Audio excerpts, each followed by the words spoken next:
বাবাই, তুই কোথায় যাচ্ছিস? চুল কাটতে যাচ্ছি, টাকা দাও। আচ্ছা ঠিক আছে, নে। দেখবি চুল যেন একদম ছোট ছোট করে কাটা হয়। ঠিক আছে। ছোট ছোট করে কেটে আসবি, নাহলে কিন্তু আবার পাঠাবো বলে দিলাম। দুই বাবা, বললাম তো ঠিক আছে। ও জেঠু, আমাকে ন্যাড়া করে দাও তো।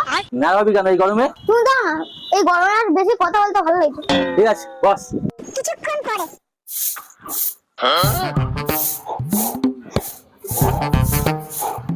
কি রে বাবাই, তোকে ছোট ছোট করে চুল কেটে আসতে বললাম, তুই কি চুল কাটলি? যেমন চুল তেমনই তো রয়েছে। बात तो सही है। চশমাটা পরো, তারপর কি চুল কেটেছি বুঝতে পারবে। अच्छा